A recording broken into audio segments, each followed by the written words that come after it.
Yesus Kristus adalah Tuhan. Seingat saya pun sudah bicara tentang Tuhan.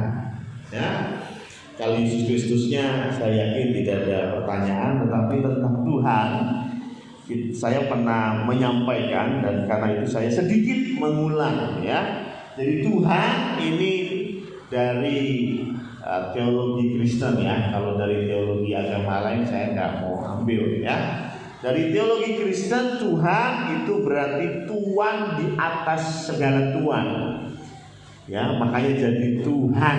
Ya, Tuhan itu dari kata asal Tuhan. Makanya dalam bahasa Inggris tidak diterjemahkan God. Allah itu God. Kemarin itu ya, kita bicara Allah itu God. Tapi kalau Tuhan dalam terjemahan King James atau bahasa Inggris disebut Lord, L-O-R-D, Lord. Ya, Tuhan, Master gitu ya. Itu Lord ya. Dalam bahasa asli, bahasa Yunani itu Kurios. Ya, bahasa Yunani, bahasa asli kitab suci Perjanjian Baru itu disebut dengan Kurios. Ya, Kurios itu artinya apa? Artinya raja lebih dari raja, atau biasa juga disebut kaisar. Ya, tahu ya kaisar ya? Jadi kalau di Rusia ada Tsar, E-S-A-R, Tsar, ya. Tapi juga ada kaisar. Kaisar ini jauh lebih besar dari raja. Oke, raja oke lah ya, raja penguasa. Tetapi kalau pemerintahannya begitu besar, maka biasanya penguasanya tidak disebut raja lagi ya. Karena dia lebih dari sekedar raja, maka dia disebut dengan kaisar ya. Dan karena kata-kata kurios ini, kata-kata Tuhan ini yang artinya Tuhan di atas segala Tuhan, Kristen mula-mula itu mendapat masalah. Karena apa? Karena orang Romawi pikir orang Kristen punya kaisar sendiri. Ya, orang Kristen punya kaisar sendiri, padahal sebagai sebagai yang dijajah oleh Roma, harusnya mereka punya satu kaisar, yaitu kaisar di Roma. Harusnya begitu ya. Sama seperti kita sekarang ya, kita cuma punya presiden satu. Ya, kalau ada yang berkata, "Oh, saya presidennya bukan Jokowi." Wah, ini masalah. Ya, saya dasar negaranya bukan Pancasila. Wah, ini masalah, ya. Maka dari itu ketika Kristen mula-mula hadir abad pertama, abad kedua, mereka punya problem dengan pemerintahan. Karena apa? Karena mereka berpikir bahwa berarti orang Kristen punya kaisar sendiri, punya kurios sendiri. Harusnya kurios itu kaisar di Roma, nggak boleh yang lain, ya. Karena konsepnya salah, ya. Kita paham bahwa kurios kita atau Tuhan di atas Tuhan kita, Master kita, Lord kita itu bukan dari dunia ini. Tuhan Yesus benar ditanya, apakah betul engkau raja orang Yahudi? Tuhan bilang apa? Engkau telah mengatakannya, tetapi kerajaanku bukan dari dunia ini. Ya. Tuhan tidak mengatakan aku bukan raja, tidak. Tuhan bilang, ya saya raja, saya Tuhan, tetapi kerajaanku tidak berasal dari dunia ini. Ini yang miss, ya. Sehingga pada awal mula kekristenan kita sedikit ada masalah dengan Yesus. Tetapi Tuhan atau Tuhan di atas Tuhan ini mengindikasikan bahwa kita ini hamba. Ya, kemarin itu Allah adalah sesembahan. Tetapi kalau kita bicara Tuhan, berarti kalau posisinya Tuhan Yesus adalah Tuhan, berarti kita ini hamba. Posisinya begitu. Ya. Kalau saya ini bos, maka anak buah saya ya tentu hamba saya. Ya, hamba sama pimpinan, bawahan sama atasan, kan begitu ya, itu sudah pasti. Jadi kalau Yesus adalah Tuhan kita, berarti sudah seharusnya kita melakukan apa yang suruh. Setuju? Saya yakin kita semua, enggak semua sih, sebagian besar punya bos di dunia. Betul ya? Punya bos di dunia. Ya, saya pun punya bos di dunia ya, punya ya. Kalau saya sedang bawa grup ke Israel, tentu kantor dari Jakarta sudah kasih saya detail yang harus saya lakukan. Anda harus semua sudah detail. Saya mau tanya, saya harus lakukan itu? Harus. Saya harus melakukan itu, entah suka atau nggak suka. Saya sudah naik Gunung Sinai mungkin 60 kali. Bapak Ibu, ini yang mau naik ke Gunung Sinai ada beberapa ya. Gunung Sinai itu satu kata, pegel ya. Aduh capek sekali naik gunung. Yakin serius ya, capek banget naik Gunung Sinai itu capek. Ya, kalau sekali naik Gunung Sinai, wow. Coba suruh 2 kali nggak mau. Ya, kata orang yang naik Gunung Sinai itu once is enough ya, cukup sekali, nggak mau lagi karena capek betul. Tapi kalau belum sampai Gunung Sinai kayaknya sih belum afdol begitu ya, apalagi kalau dari saudara-saudaranya Bang Ari. Kalau ke mana, ke Israel, wah kalau belum naik Gunung Sinai, hajinya nggak komplit gitu. Wah sampai dibela-belain, oma udah tua ya, inang-inang ya.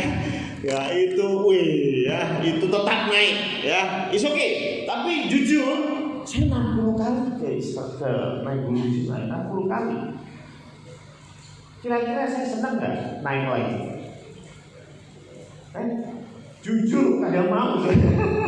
Ya kalau bisa di bawahnya lah, tidur gitu enak gitu ya. Tapi sekali lagi karena saya ada tugas dari bos saya di dunia, saya harus antar jemaat untuk naik Gunung Sinai. Senang nggak saya? Enggak, 4 yakin. Tapi saya tetap harus lakukan. Ini yang kita omong masalah bos dan hamba. Kalau kita bicara Tuhan, kalau kita bicara Yesus Kristus adalah Tuhan, kita harus lakukan entah suka ataupun nggak suka.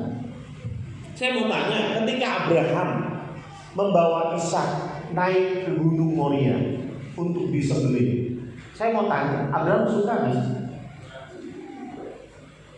Suka nggak? Yakin dia suka? Ya. Pasti Abraham, Tuhan tugasnya yang lain ya. Tuhan minta seluruh hartaku tak kasih. Setuju gak? Ya, semua ayah pasti punya pemikiran yang sama. Mau minta rumahku tak kasih, tapi please jangan anakku yang aku tunggu sampai usia 100 tahun. Tapi dia lakukan itu. Dia lakukan. Dia tetap melangkah ke Gunung Moria walaupun hatinya gak karu-karuan. Tadi saya bilang naik Gunung Sinai cuma kaki yang pegel. Tapi kalau Abraham naik ke Gunung Moria, saya yakin perasaannya kacau balau. Tapi harus dilakukan. Harus. Kalau kita bicara tentang Nuh, saya pernah bicara tentang Nuh. Bagaimana Nuh ini membuat kapal dan dia tahu kalau kapal ini selesai, seluruh umat manusia akan mati. Dia tahu kalau dia selesaikan ini kapal, seluruh umat manusia akan mati. Sebagai orang yang wajar, waras, tentu Nuh nggak mau menyelesaikan kapal itu. Hidup. Coba kalau Budi dikasih tugas, Bud, bikinlah nuklir. Nanti kalau sudah jadi meledak, seluruh umat manusia mati. Pasti Budi buat juga rasa-rasen ya. Nah iso suwi gitu. Nah iso ora dadi, nah iso gagal, betul ya? Karena tidak sesuai dengan apa yang kita inginkan. Tapi Nuh tetap lakukan. Ada satu lagi nabi yang buat saya lucu banget. ya, namanya Yunus. Ya. Yunus itu disuruh pergi ke Niniwe, kagak mau. Terus dicaplok sama ikan. Tapi kemudian akhirnya nurut, dia mau ke Niniwe. Itu terus di pasal 3, pasal 4. Bagaimana Yunus sebetulnya gak mau melakukan itu. Coba baca ya. Yunus menyampaikan firman Tuhan, seluruh kota Niniwe bertobat. Bukannya Yunus senang, Yunus sedih. Yunus marah sama Tuhan. Tapi bukan itu poinnya. Coba bayangkan, berarti Yunus ini sebetulnya belum 100% bertobat ya. Ya, memang dia oke lah Tuhan, saya akan lakukan perintahmu. Tapi sebetulnya dalam hatinya grundel, yakin. Ya, sebetulnya dalam hatinya grundel, saya sebenarnya nggak mau Tuhan. Dia belum ngerti konsepnya Tuhan, walaupun sudah masuk ke dalam perut ikan. Tapi dia nggak ngerti kenapa sih Tuhan mau menyelamatin orang Niniwe. Udahlah, mendingan orang Niniwe mati, selesai. Sebetulnya dia melangkahkan kaki ke Niniwe, dia ngomong tentang pertobatan itu nggak dari hati. Bahkan mungkin dalam hati moga-moga nggak ada yang dari gue, gitu kan? Ya, moga-moga nggak ada yang tobat. Kenapa? Karena dia nggak suka orang Niniwe tobat. Tapi disitulah yang mau saya bilang, ini bentuk ketaatan.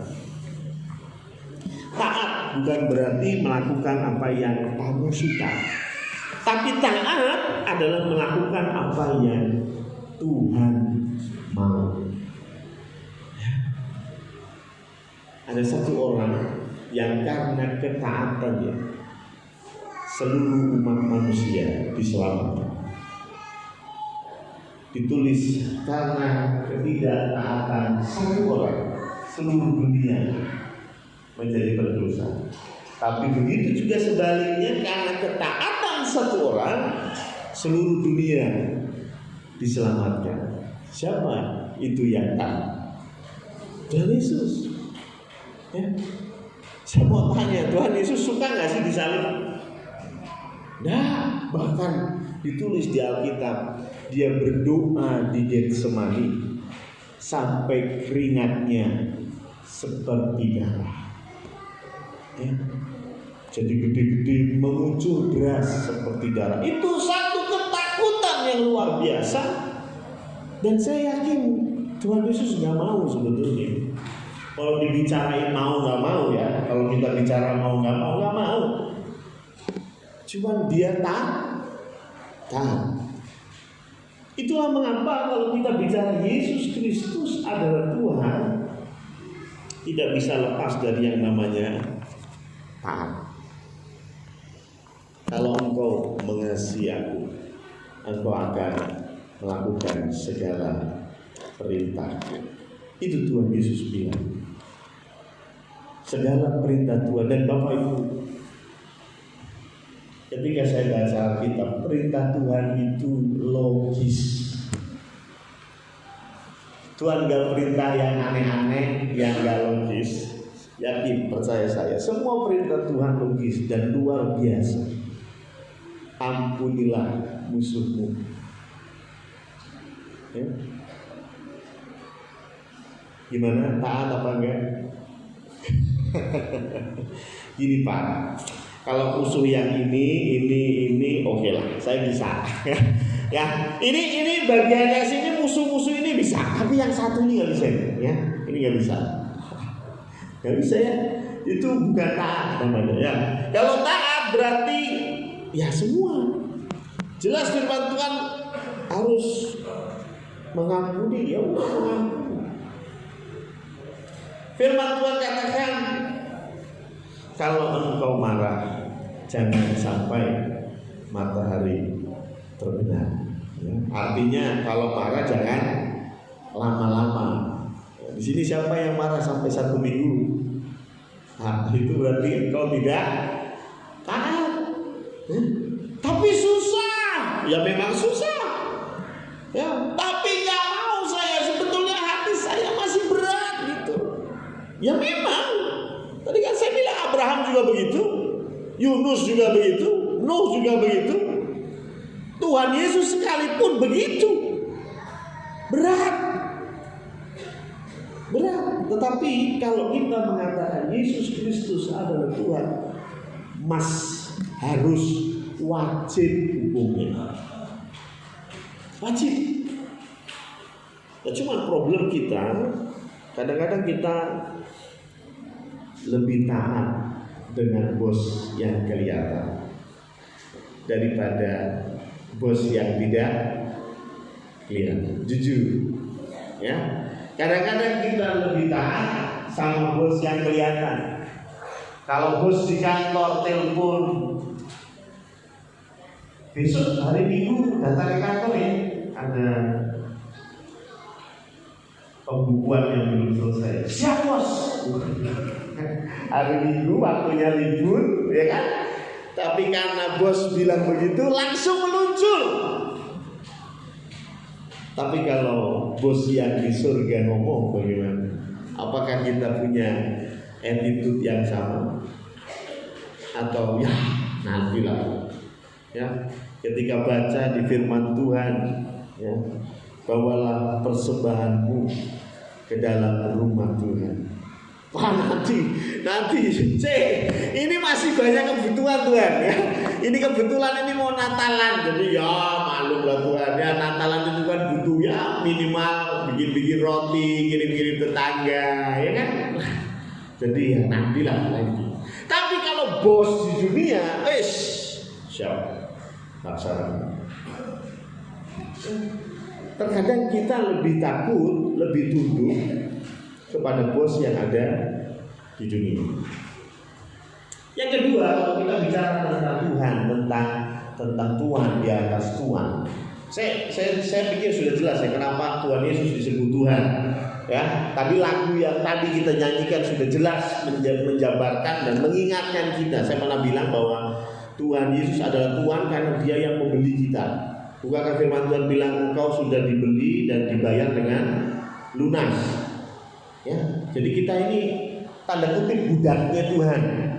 Ya, karena kita sudah dibayar dan dibayar dengan lunas. Jadi kita ini miliknya Tuhan.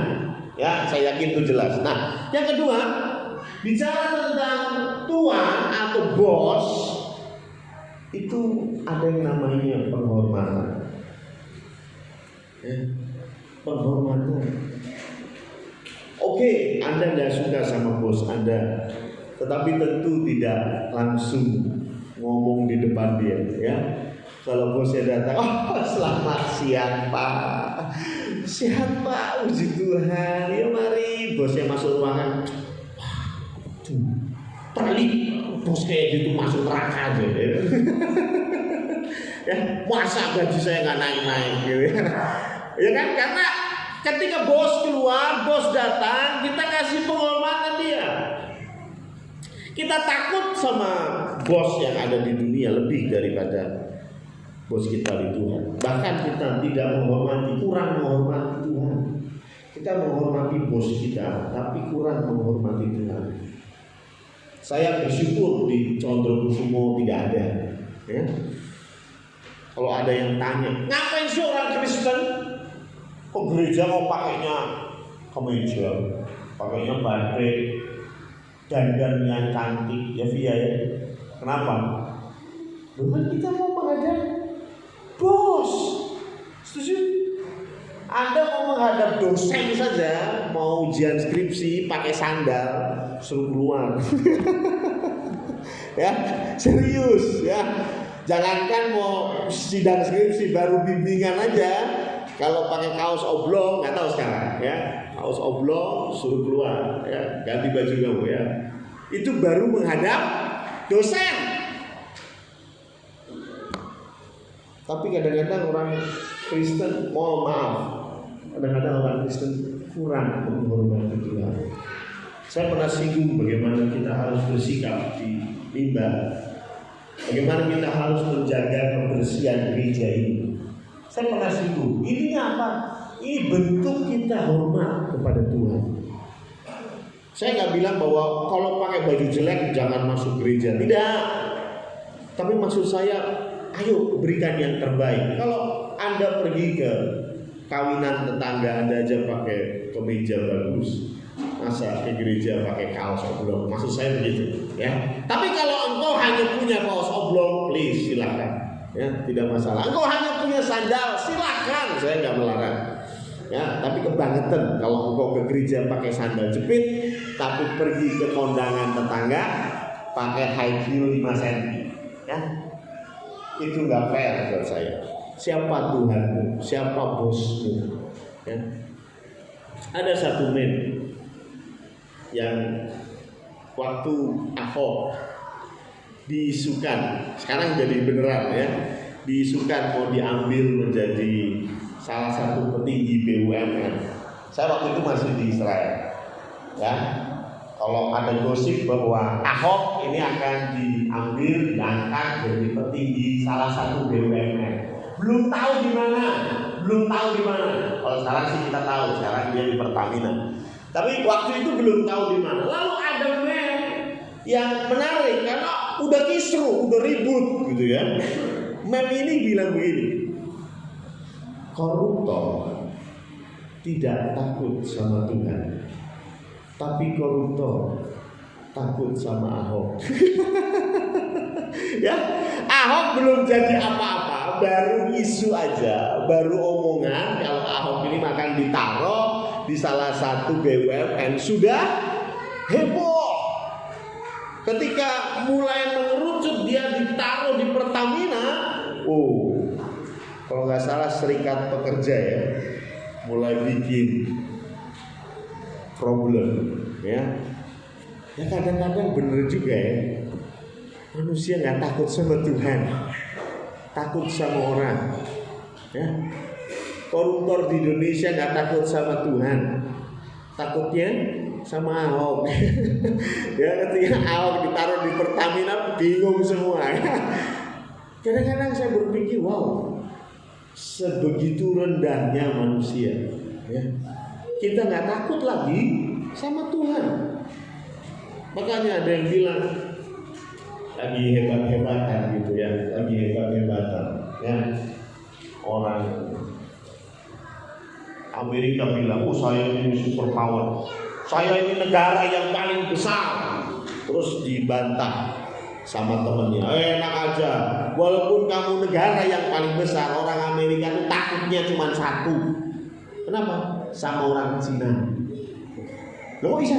Oh, Cina ini pertumbuhannya luar biasa ekonominya, makanya Amerika takut sama Cina. Karena begitu, ya. Iya. Nah, terus negara yang paling hebat apa? Indonesia. Kenapa? Sama Tuhan aja kita nggak takut. Ya, sama Tuhan aja kita nggak takut, apalagi sama yang lain, ya.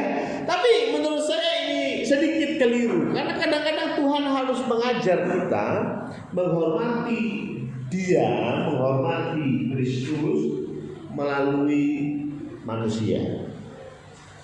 Ya, saya kasih contoh. Mari kita buka di dalam 1 Samuel 8 ayat 7.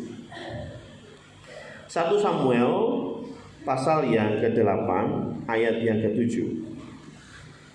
Tuhan berfirman kepada Samuel. Sebelum saya baca, saya kasih konteksnya dulu, ya. Ceritanya orang Israel ini kan awalnya mereka nggak punya raja, ya. Orang Israel ini nggak punya raja, mereka hanya punya hakim, ya. Jadi sistem pemerintahannya itu hakim-hakim. Dan ini kita sampai di hakim terakhir. Hakim terakhir namanya Samuel.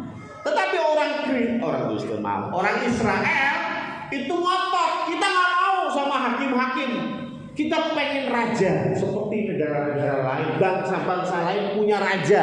Saya pengen Israel juga punya raja. Padahal konteks Tuhan yang namanya hakim-hakim, hakim itu adalah bawahannya Tuhan, dan raja Israel tidak lain adalah Tuhan itu sendiri. Makanya orang Israel tidak punya raja, rajanya Tuhan. Konsepnya begitu. Tetapi kemudian ayat 7 berkata demikian. Tuhan berfirman kepada Samuel, dengarkanlah perkataan bangsa itu dalam segala hal yang dikatakan mereka kepadamu. Sebab bukan engkau yang mereka tolak, tetapi akulah yang mereka tolak, supaya jangan aku menjadi raja atas mereka. Aku di sini besar, Tuhan. Samuel jengkel karena orang Israel ngotot pengen raja. Lalu Tuhan bilang, sudah, wis nurutan orang Israel. Pengennya orang Israel apa, wis turutono. Karena bukan kamu yang ditolak, bukan Samuel yang ditolak, tetapi Tuhan yang ditolak. Artinya apa? Ketika orang Israel menolak Samuel, sebetulnya mereka menolak Tuhan. Samuel ini sopo? Bukan saya. Di sini ya, Samuel yang ditulis di 1 Samuel 8 ya. Samuel ini hamba Tuhan, hakim. Ya, jadi kalau menolak hamba Tuhan, ini berbicara menolak Tuhan. Lukas 10 ayat 16. Ketika itu Tuhan menyuruh muridnya pergi, ya.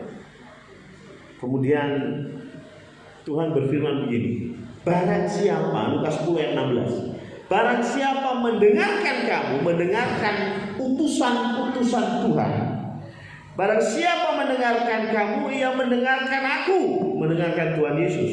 Dan barang siapa menolak kamu, ia menolak aku. Dan barang siapa menolak aku, ia menolak Dia yang mengutus aku. Dia itu Bapa di surga. Kurang lebih senada dengan itu ada di Yohanes 13 ayat 20. Aku berkata kepadamu, sesungguhnya barang siapa menerima orang yang kuutus, ia menerima aku. Dan barang siapa menerima aku, ia menerima Dia yang mengutus aku. Ini saya bukan bicara, saya agak ragu ketika mau angkat ini. Apakah saya harus bicara ini, ya? Tetapi Tuhan memantapkan harus bicara. Saya bicara seperti ini bukan karena saya ingin dihormati. Jujur dari lubuk hati yang paling dalam, Anda semua sudah menghormati saya lebih dari cukup. Jujur. Ya, sederhana saja. Kemarin sore saya naik motor buang sampah. Ada Pak Andreas Chandra nganter anak-anak kayaknya. Ya, beliau sempatkan berhenti dulu buka jendela, Pak Pendeta. Ya, untung nggak kaget saya buang sampahnya ya enggak. Ya, untung ya. Kalau saya kaget pun gimana, kebuang ke dalam mobil ya. Tapi ini salah satu bentuk Anda menghormati saya. Saya tidak mengatakan hal ini karena Anda tidak menghormati. No, bukan. Ya, ini untuk pelajaran kita semua, untuk mendidik kita semua. Sekali lagi, Anda semua sudah menghormati saya luar biasa. Mas Ungu, kalau ada kiriman atau apa, beliau yang naik ke atas, ya. Om ada paket, ya. Om ada surat, ya diserahkan. Padahal mungkin tunggu sore atau mungkin siang pas saya turun bisa aja dikasih langsung ya. Tapi masuk ngalahin enggak ya. Makanya saya bilang ini bukan berarti saya merasa tidak dihormati, tidak. Tetapi kita mau belajar bersama-sama tentang bagaimana kita taat kepada Tuhan melalui taat kepada hamba-Nya. Menghormati Tuhan melalui menghormati hamba-Nya. Ya, firman Tuhan jelas. Kalau mendengarkan kamu, mendengarkan orang yang diutus Tuhan, dia mendengarkan Tuhan. Kalau menolak orang yang diutus Tuhan, dia menolak Tuhan. Jelas firman Tuhan. Ada satu cerita yang menarik ada di 2 Raja-Raja 2 ayat 23. Ini ayat, ini cerita muncul, tapi setelah itu nggak ada korelasinya gitu, kayak lepas dari cerita yang lain. Ya, ini di 2 Raja-Raja 2 ayat 23 sampai 25 ini menarik. Ceritanya gini, Elia ini punya bujang, punya anak buah, namanya Elisa. Ya, Elia ini disuruh Tuhan pergi ke satu tempat di dekat Yeriko, dan kemudian Tuhan menjemputnya dengan kereta berapi. Jadi Elia ini tidak mati, dia dijemput dan langsung naik ke surga. Ketika itu Elisa ditanya, pengen apa kamu? Elisa menjawab, aku ingin rohmu 2 kali. Jadi Elisa ini pengen punya roh yang 2 kali lebih hebat dari Elia. Ya. Dan Elia mengabulkannya. Makanya kalau Anda hitung di Alkitab, mujizat yang dilakukan Elisa 2 kali mujizat yang dilakukan Elia. Karena memang Tuhan kasih 2. Ketika Elia naik ke surga karena dijemput oleh kereta berapi, otomatis Elisa yang menjadi penerusnya. Ketika Elisa menjadi penerusnya, dia menyehatkan atau membuat mujizat yang pertama di kota Yeriko, yaitu menyembuhkan air. Jadi mata airnya rupanya tidak sehat, sehingga banyak kematian bayi. Kemudian Elisa sembuhkan itu, tentu karena Tuhan. Setelah itu dia pulang. Dan yang menarik di 2 Raja-Raja 2 ayat 23, saya baca deh. Elisa, di sini ada Elisa ya, tapi beda dengan yang di sini ya. Elisa pergi dari sana, dari Yeriko. Elisa pergi dari sana ke Betel, dan sedang ia mendaki, maka keluarlah anak-anak dari kota itu, lalu mencemoohkan dia serta berseru kepadanya, naiklah botak, naiklah botak. Dari sini kita tahu Elisa botak. 24. Lalu berpalinglah Elisa ke belakang. Dan ketika ia melihat mereka, melihat anak-anak tadi, dikutuknyalah mereka demi nama Tuhan. Maka keluarlah 2 ekor beruang dari hutan, lalu mencabik-cabik dari mereka 42 orang anak. Dari sana pergilah ia ke Gunung Karmel, dan dari sana pula kembalilah ia ke Samaria. Udah, setelah itu ceritanya beda lagi. Yoram berperang melawan Moab dan seterusnya. Terkesan cerita ini hanya sepenggal dan gak ada korelasi. Coba bayangin ya, ada anak-anak, come on, only anak-anak gitu loh. Anak-anak kolok-kolok Elisa, botak. Tapi apa yang diperbuat oleh Elisa? Dia kutuk anak-anak itu, dan ada 2 beruang keluar. 42 anak dicabik-cabik. Itu kira-kira mati ya? Ini kalau Mas Ungung ada, mungkin Elisa kena SPA ya. Ya, perlindungan anak. Lu cuma ngecek gitu dong, dipateni 42 anak loh. Coba bayangin. Itu enggak? Loh, ini kisah yang ditulis di Alkitab. Pertanyaan saya, why? Kenapa sih ini kayaknya lepas dari cerita yang lain? 42 orang anak mati. Kalau kita pakai logika, come on, ini anak-anak lah. Kenapa Elisa mau sensi sekali urusan rambut? Ya cuma dinyek, masalah botak aja tersinggung dan langsung bunuh 42 orang anak. Kisah ini menggambarkan, mengajak kita untuk menghormati hamba Tuhan. Tidak ada yang lain kecuali Tuhan mau mengajarkan kita menghormati hamba Tuhan. Pasti Elisa adalah hamba Tuhan.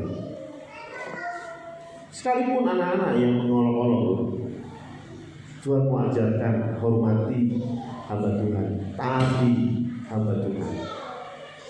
Ketika Naaman datang kepada Elisa minta disembuhkan, Naaman bilang keluar aja enggak, udah kamu hukum aja di Sungai Yordan. Marah Naaman, tapi kemudian dia taat. Dia taat belum tentu hatinya beres. Ya toh, mungkin Naaman juga berundel, ya toh. Wah, ya wis lah. Jadi orang rela cuman ya wis lah. Akhirnya dia lakukan apa yang diminta oleh Elisa dan dia sembuh. Tuhan mau mengajarkan kita taat kepada Tuhan melalui taat kepada hamba-Nya. Hormat kepada Tuhan melalui hormat kepada hamba-Nya.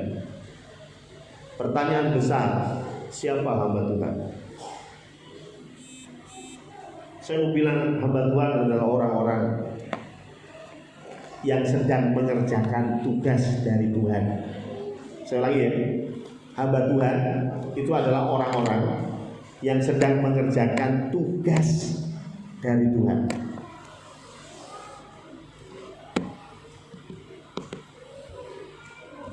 Ya bukan berarti saya sedang mengagung-agungkan seseorang, no, tapi ya kenyataannya begitu, ya. Ya, bagaimana banyak dibahas tentang Ahok, ya. Orang-orang yang begitu memusuhi dia, Tuhan balikkan. Ya. Bahkan ada yang komplain, kenapa Ahok begitu keluar dari penjara langsung jadi komisaris utama Pertamina? Ya, sedangkan yang lain keluar dari penjara nggak ada yang mau pakai. Ya, ada banyak yang iri dengan dia. Tapi saya memandang dari sisi lain, ya, bagaimana beliau sebelum saya sudah divonis, ya, sudah divonis, dia bilang Gusti boten sare.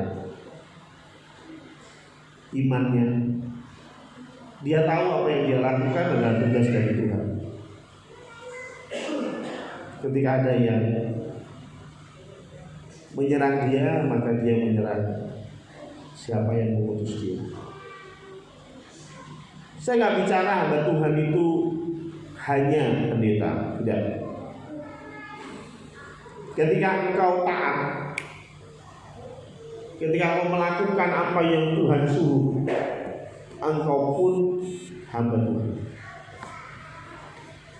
Kalau ada orang yang gak suka sama kamu, ada yang menjatuhkanmu, ada yang kasih gosip, ada yang memfitnahmu, jangan khawatir, dia tidak sedang memfitnahmu. Dia sedang memfitnah siapa yang mengutus kamu. Kalau saya pikir-pikir, Ahok itu jadi gubernur, jadi wakil gubernur ya waktu itu, tentu nggak cocok lah. Ya. Dia jadi pengusaha aja duitnya lebih banyak. Ya, dia jadi pengusaha duitnya lebih banyak. Ngapain? Cari jadi gubernur dicaci maki, ya. Dikatain Cina, itu dikatain babi, astaga. Ya. Tapi dia tahu ini panggilan dia. Tuhan suruh dia untuk melakukan itu. Itu saya bilang ada Tuhan. Terlepas pro dan kontra, banyak pendeta-pendeta juga gak suka sama Ahok. Serius, saya banyak teman di Jakarta, mereka gak suka sama Ahok. Kenapa? Wah, Ahok itu kemana-mana bangun masjid, tapi gak pernah bangun gereja. Ya, serius, orang Jakarta pasti bilang begitu ya. Ahok kemana-mana bangun masjid, tapi gak pernah bangun gereja. It's okay lah ya. Tapi maksud saya, poin penting buat saya, buat kita semua adalah hamba Tuhan adalah orang yang sedang melakukan tugas dari Tuhan. Pergilah, jadikan semua bangsa muridku dan baptislah mereka di dalam nama Allah Bapa, Allah Putra dan Allah Roh Kudus. Dan ketahuilah, aku menyertai kamu. Senang? Ya, saya sampai.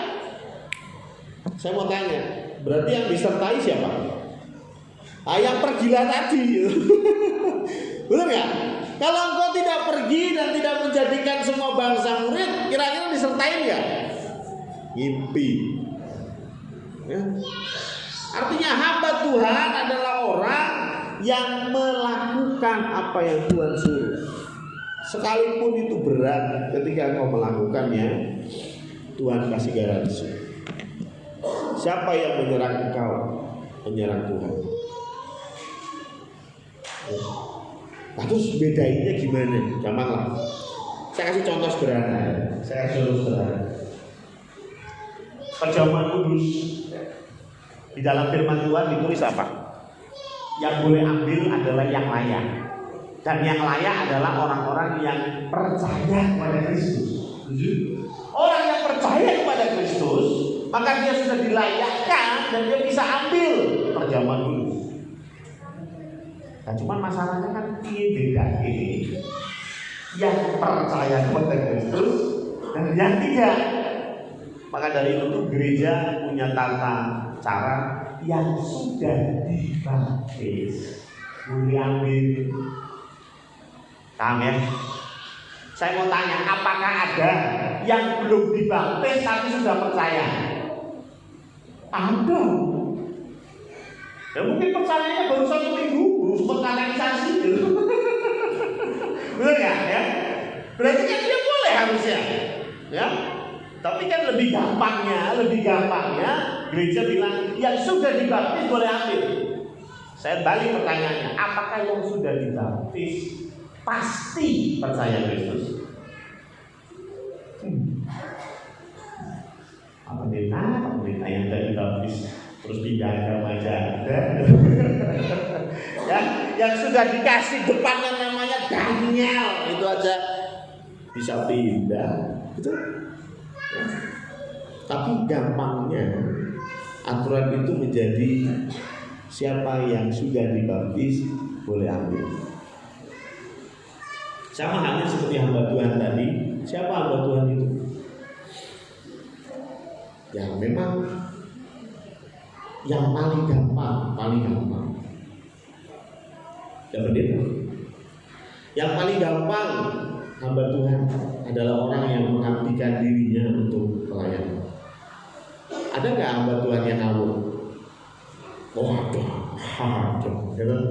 Ada nggak hamba Tuhan intelnya pendeta tapi tidak melakukan apa yang Tuhan mau, tapi melakukan apa yang perut mau? Ada Paulus juga bilang begitu. Mereka tidak melayani Tuhan, mereka melayani perut mereka sendiri. Berarti ada nggak? Ada. Tapi untuk wanti-wanti, saya wanti-wanti kepada Anda. Selama dia hamba Tuhan, sudah hormati dia. Siapapun. Ya. Bagaimana caranya? Silakan. Saya senang dengan gereja-gereja suku. Ya. Gereja-gereja suku itu HKBP, BPKP, wah, itu kalau sama amang pendeta, hormatnya setengah mati. Ya, hormatnya setengah mati. Kadang-kadang mereka bercanda sama saya, Pak Pendeta, kalau Pak Pendeta pergi ke Tanah Abang, jangan lupa bawa kartu pendeta. Kenapa? Kalau kecopetan kasih tahu aja. Ya kalau kecopetan yang nyopet kebetulan orang Kristen, kasih tunjuk saya pendeta itu dompet balik. Ya, karena mereka begitu menghormati hamba Tuhan. Oke, salah mereka nyopet, tapi ada satu hal yang bisa saya tarik, bagaimana mereka menghormati dan taat kepada hamba Tuhan. Jangan sampai kita seperti anak-anak yang mengolok-olok hamba Tuhan, dan kemudian hamba Tuhan itu berbalik dan ada 2 beruang yang keluar, ya repot kita. Hamba Tuhan di sini ada Pak Yer, mana Pak Pendeta Yer? Ya. Hamba Tuhan, hormati beliau. Kalau saya sedang tidak ada di tempat, ada pendeta lain yang mengisi, hormati beliau. Ya. Taati apa yang beliau sampaikan. Sekali lagi, ini untuk mengingatkan kita.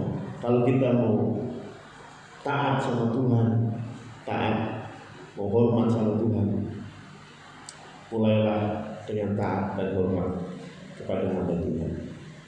Kalau hamba Tuhan yang gak benar, atau hamba Tuhan yang melenceng, kita ambil seperti Daud bilang, aku tidak akan menyentuh orang yang diurapi oleh Tuhan. Saul memang tidak baik, tetapi Daud tahu itu urusan Saul dengan Tuhan.